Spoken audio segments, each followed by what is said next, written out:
안녕하세요. 저희가 이번 주에는 다양한 가족과 부모 역할에 대해서 강의를 진행하도록 하겠습니다. 저희가 발달 단계별로 태내기, 영아기, 유아기, 아동기, 청소년기의 부모의 역할에 대해서 살펴봤고요.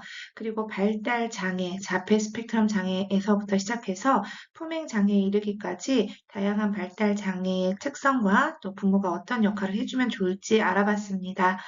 이번 주와 다음 주에는, 다음 주가 아니죠. 이번 주 화요일과 목요일에는 다양한 가족, 한부모 가족부터 뭐 미혼모, 양육 미혼모, 미혼부 가족에 이르기까지 한번 다양한 가족의 종류에 대해서 살펴보고 거기에서 어떻게 부모 역할을 해야 되는지 알아보도록 하겠습니다.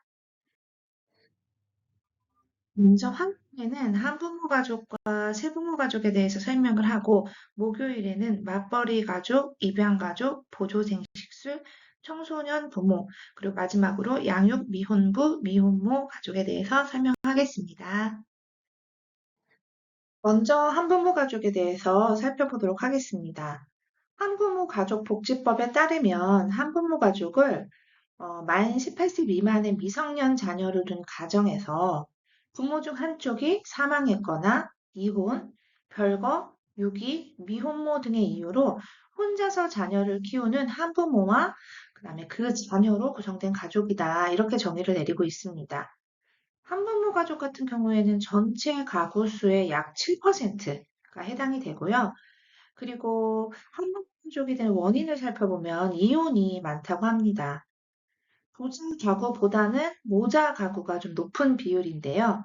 그래서 법이라든가 정책 분야에 있어서 1989년에는 모자 복지법으로 법이 제정되었다고 합니다. 그런데 꼭 모자 가구만 있는 것이 아니라 부자 가구도 있기 때문에 2007년에는 한부모 가족 지원법으로 이제 개정이 됐다고 합니다. 한부모 가족 같은 경우에는 이제 한 피해 경험이 있을 거 아니에요. 근데 이제 양육자가 여성이고 이제 어린 연령이 낮은 이런 경우에 피해 경험이 더 많은 것으로 드러났다고 합니다. 한부모 가족이 어떠한 어려움을 가지고 있는지 네 가지 측면에서 한번 살펴보도록 하겠습니다. 첫 번째는 경제적인 어려움이에요. 그래서 한부모 가족의 그 월 평균 소득은 전체 가구 소득의 59% 정도 된다고 합니다. 이러한 어려움은 부자 가족보다는 모자 가족이 더 크다고 합니다.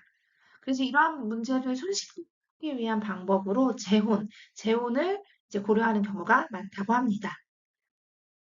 두 번째는 이제 자녀 양육과 관련해서 부자 가족 같은 경우에는 자녀를 잘 돌봐줄 수 있는 어, 돌봄을 제공할 수 있는 그런 부분. 그래서 돌봄의 공백이 생긴다. 모자 가족 같은 경우에는 이 어머니가 바깥에서 돈도 벌어야 하고 집안에서는 자녀를 돌봐야 하니까 여러 가지 역할이 과하게 부여된다.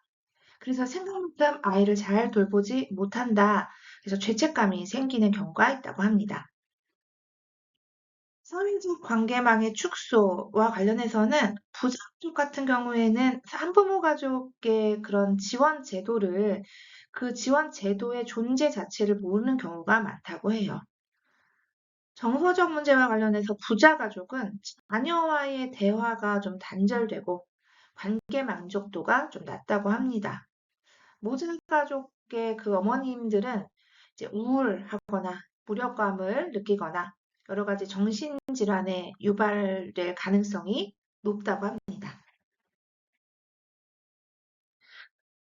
가족의 자녀 양육과 관련해서 부모 관련 변인과 그다음에 자녀 관련 변인 이렇게 한번 살펴보도록 하겠습니다. 부모가 역할을 수행하는 게 사실 모자 가족보다는 부자 가족이 좀 더 어렵다고 합니다.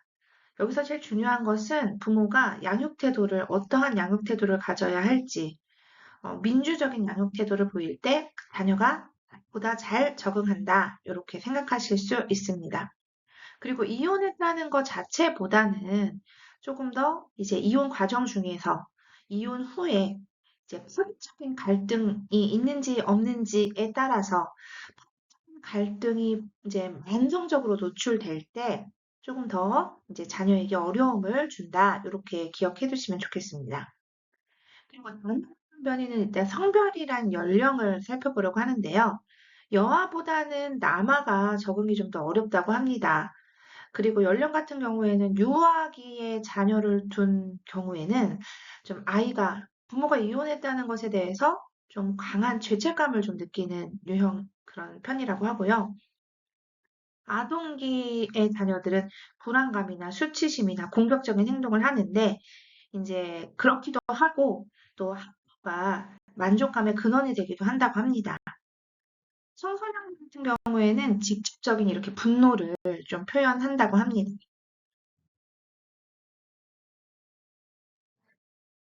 부모 역할 어떻게 해야 되는지 한번 살펴보도록 하겠습니다. 사회적 인식의 전환, 이제 한부모 가족이라고 해서 가지고 있는 사회적 인식, 편견 같은 것들을 예를 들어서 가족이 해체되었다라고 보기보다는 가족이 재구성되었다라고 보아야 할 것 같습니다. 영어 표현으로는 이제 싱글 페어런트 패밀리가 이제 아니라 마이뉴클리어 패밀리라고 해가지고 이제 두 개의 핵가족으로 구성된 가족이다. 이제 두 가족으로부터 도움을 받을 수 있는 이런 가족이다라고 요것이 이제 조금 더 편견이 없는 사회적인 인식을 전환할 수 있는 용어다. 한국 같은 경우에는 편부모라는 단어를 사용을 옛날에는 했었는데 이제 그런 단어 대신에 한부모라는 용어를 사용한다. 이렇게 기억을 해두시면 좋을 것 같고요. 근데 경제적인 어려움이 크기 때문에 경제적인 어려움을 잘 지원할 수 있어야 된다. 요 교재에서 지원 제도라든가 그런 내용들 한번 살펴보시면 좋을 것 같고요. 그다음에 자녀 양육과 관련된 지원, 또 이것도 교재에 나와 있습니다. 그 내용을 한번 읽어보시면 도움이 될 것 같아요. 교재 223페이지에도 있고, 그다음에 발표 자료에도 똑같은 내용이 들어가 있습니다. 한번 살펴보시면 좋을 것 같아요. 그다음에 정서적인 지원, 배우자에 대한 폭력 문제, 배우자의 이혼 과정에서 벌어지는 폭력과 관련된 문제들 있을 수 있다. 그래서 그 부분들을 잘 해결해야 된다라는 이야기를 하고요. 그다음에 한부모 가족이 되었을 때 친지나 친구와 같은 사회적인 지원망을 적극적으로 활용하는 것이 좋다. 이렇게 생각하시면 될 것 같습니다. 네, 한부모 가족은 이걸로 마치도록 할게요. 다음은 세부모 가족에 대해서 이제 설명하도록 하겠습니다. 세부모 가족. 사실 예전에는 재혼 가족이라는 표현을 했었는데요. 재혼 가족이라고 하면은 자녀의 유무에 관계없이 최소한 한쪽 배우자가 재혼인 경우를 이제 재혼 가족이라고 하는데 이 세부모 가족 같은 경우에는 부부 가운데 어느 쪽이든 이제 전혼 이전에 결혼했던 그 관계에서 자녀가 최소한 한 명 이상 있는 경우를 이제 세부모 가족이다라고 볼 수가 있습니다. 세부모 가족은 전체 결혼의 한 10% 정도 된다고 해요. 근데 이 세부모 가족이 어려운 거는 이제 서로 다른 상이한 가족 구성원 간에 이루는 거 이게 어렵다라고 얘기를 하고 있습니다. 가정의 특성을 한번 살펴보도록 하겠습니다. 전원 영향을 받는다고 합니다. 보통 어머니와 아버지가 결혼해서 그 다음에 이제 자녀를 낳는 이런 일정 과정이 아니라 부모 자녀 간의 유대가 이제 배우자 간의 유대보다 더 오래된 경우가 많아요. 그래서 전 자녀와 친밀한 관계를 유지하고 있으면 사실 친밀한 부부 관계 형성이 어렵다고 합니다. 예를 들어서 부자족의 그 아버지와 딸 관계를 보면은 딸이 딸 역할도 하고 또 아내로서의 역할도 하기 때문에 이 계모를 받아들일 때 계모를 경쟁자로 인식하게 된다고 합니다. 그래서 좀 그 친밀한 부부 관계가 형성되는 것이 좀 어렵다. 이렇게 볼 수가 있고요. 그 다음에 모호한 부모 역할. 그 역할이 되게 애매해요. 그래서 가족 응집성이라고 하는 거는 우리 가족이야, 똘똘 뭉쳐. 이렇게 가족 응집성이 좀 낮다고 합니다. 그리고 의사소통도 빈약하고요. 그리고 사회적인 편견.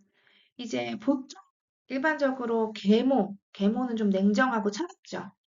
뭐 신데렐라나 헨젤과 그레텔이나 풍시팥쥐 네, 계모는 참 차갑다, 냉정하다, 계자녀는 참 착하다. 이런 어떤 범문화적인 이제 고정관념이 있습니다. 뭐, 스텝더, 스텝파더 이렇게 스텝이라는 용어를 사용하는 것도 이제 편견을 가중시킨다고 합니다. 그래서 블렌디드 패밀리, 그다음에 보너스 맘, 보너스 댓, 뭐 이런 표현들을 사용하는 게 더 낫다고 합니다. 세번호 쪽의 부모 관련 변이를 한번 살펴보면요. 부모는 여기서 되게 중요한 것은 양육 태도예요. 그래서 온정과 지지를 가진 양육 태도가 강압과 갈등이 있는 양육 태도보다 좋다. 그래서 지지적이고 민주적인 양육 태도를 가지는 것이 통제적이고 방임적인 양육 태도를 가지는 것보다 낫다. 그렇게 얘기를 하고 있습니다. 그리고 자녀 관련 변인에서 한번 살펴보면은 청소년기 자녀가 사실 대하기가 제일 어렵다고 해요. 왜냐하면은 청소년기라는 것은 이제 그 원 가정으로부터 또 독립하고 싶은 그런 독립을 준비하는 나이이기도 하고, 나는 누구인가, 나는 뭘 잘하지, 나는 앞으로 어떻게 살 것인가, 자아 정체감을 획득하는 시기이기도 합니다. 그래서 이러한 발달 과업과 또 그 세부 가족들 간의 그런 관계에 있어서 가장 어려움을 보인다. 그래서 좀 적응하는데 문제가 있을 수 있다. 여기서 중요한 것은 혹시 형제가 있다면 형제 관계를 좀 예방적 차원에서 개입하는 게 좋다고 하는데 왜 그러냐면 부모가 이혼을 했던 재혼을 했던 상관없이 일생 동안 지속되고 빈번한 상호작용이 이루어지는 독특한 관계이기 때문에 이 형제 관계가 중요하다. 이렇게 생각하시면 될 것 같아요. 부모 역할에 대해서 마지막으로 살펴보고자 합니다. 사회적 인식의 전환, 가능성이 바뀔 수 있다라는 거죠. 제 이름이 박성민인데, 여기에서 박은 이제 아버지의 성을 따왔죠. 그래서 박성민인데, 만약에 엄마 아빠가 이제 이혼을 해서 제가 세분부 가족의 일원이 됐다고 했을 때, 제 성이 또 바뀔 수가 있다라는 거죠.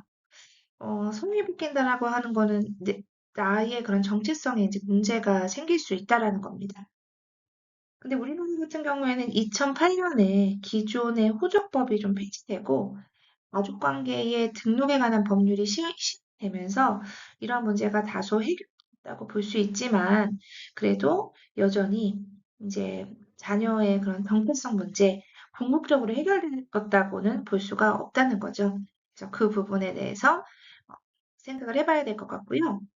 자녀 양육과 관련해서는 이제 양육 태도, 시부모가 이제 자녀와 처음 관계를 맺을 때 따뜻한 관계를 맺어야 하고, 친부모의 훈육 방식을 지지해야 하고, 이제 통제적 훈육자의 역할 수행을 좀 자제해야 된다.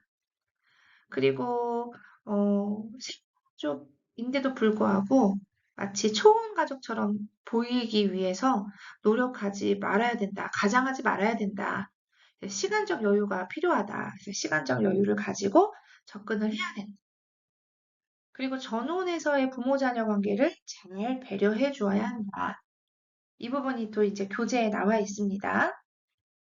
그리고 정서적인 지원과 관련해서는 가족센터의 도움을 받아서 다양한 가족 통합 지원 서비스를 좀 제공을 받고 승부 프로그램을 통해서 정서적인 지원 활동을 좀 제공받아야 합니다. 이 내용들을 정리해 두시면 좋겠습니다. 네, 다음은 토론 주제입니다.